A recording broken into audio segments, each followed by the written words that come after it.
ಮಂಗಳೂರಿನ ಕಂಕನಾಡಿಯಲ್ಲಿರುವ Sultan diamonds and ಗೋಲ್ಡ್ಸ್ನಲ್ಲಿ ವಿಶ್ವ ಮಹಿಳಾ ದಿನಾಚರಣೆ ಅಂಗವಾಗಿ ಸುಲ್ತಾನ್ ಮಹಿಳಾ ಸಾಧಕಿಯರಿಗೆ ಪ್ರಶಸ್ತಿ ನೀಡಿ ಗೌರವಿಸಲಾಯಿತು.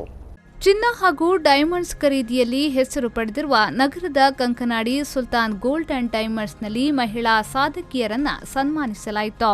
ಮಹಿಳಾ ಸಬಲೀಕರಣದ ಪ್ರಶಸ್ತಿಯನ್ನ ಖೈರುನಿಸಾ ಸೈಯದ್ ಹಾಗೂ ಕಾನೂನು ವಿಭಾಗದಲ್ಲಿ ಸಾಧನೆ ಮಾಡಿದ ಎಲಿಜಬೆತ್ ನೆಲಿಯಾರಾ ಅವರಿಗೆ ಮುಖ್ಯ ಅತಿಥಿಯಾಗಿದ್ದ ನಸ್ರೀನ್ ಯನಪೋಯ ಪ್ರಶಸ್ತಿ ನೀಡಿ ಗೌರವಿಸಿದರು.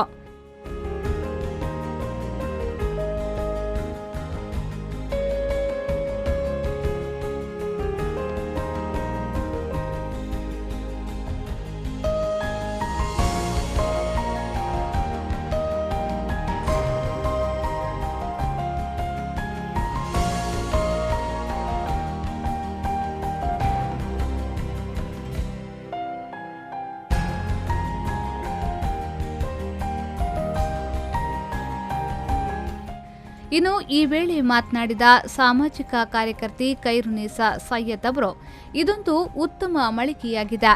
ಚಿನ್ನಾಭರಣ ಮಳಿಗೆ ಬೇರೆ ಚಟುವಟಿಕೆಯಲ್ಲೂ ತೊಡಗಿಸಿಕೊಂಡು ಕಾರ್ಯ ಮಾಡುತ್ತಿದೆ ಎಂದು ಅವರು ಹೇಳಿದರು. Some organizations have recognized such women, the thing that they have done to the society from many years. Really, I am very grateful to the managing directors and all of them who have taken this opportunity to congratulate us and to felicitate us. Not only that, I am also very happy that Sultan Gold is not at all taking more interest in their business, but also takes part in all the co-curricular activities like taking the interest of the students, giving the more.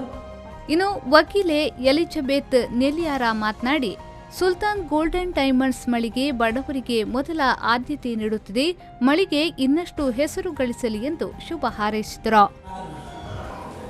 Us on this special day, that is on the International Women's Day, and honoring us.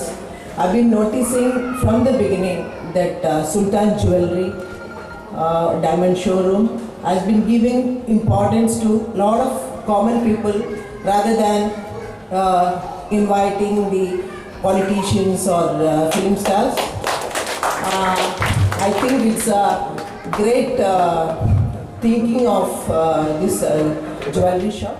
ಈ ವೇಳೆ general manager AK Unnithan, Thaisan Rahim, Merunnisa Rauf ಸೇರಿದಂತೆ ಮತ್ತಿತರರು ಉಪಸ್ಥಿತರಿದ್ದರು. ಇನ್ನು ಮಹಿಳಾ ದಿನಾಚರಣೆ ಅಂಗವಾಗಿ ನಡೆದಿದ್ದ ಚಿತ್ರಕಲಾ ಸ್ಪರ್ಧೆಯ ವಿಜೇತರಿಗೆ ಬಹುಮಾನ ನೀಡಿ ಗೌರವಿಸಲಾಯಿತು.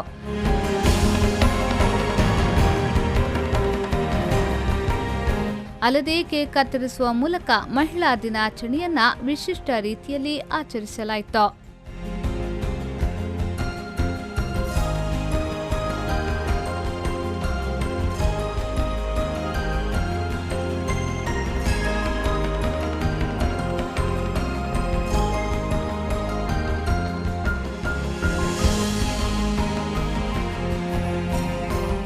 ನಾಗೇಶ್ ಕಾವೂರು, ವಿ4 ನ್ಯೂಸ್ 24/7 ಮಂಗಳೂರು.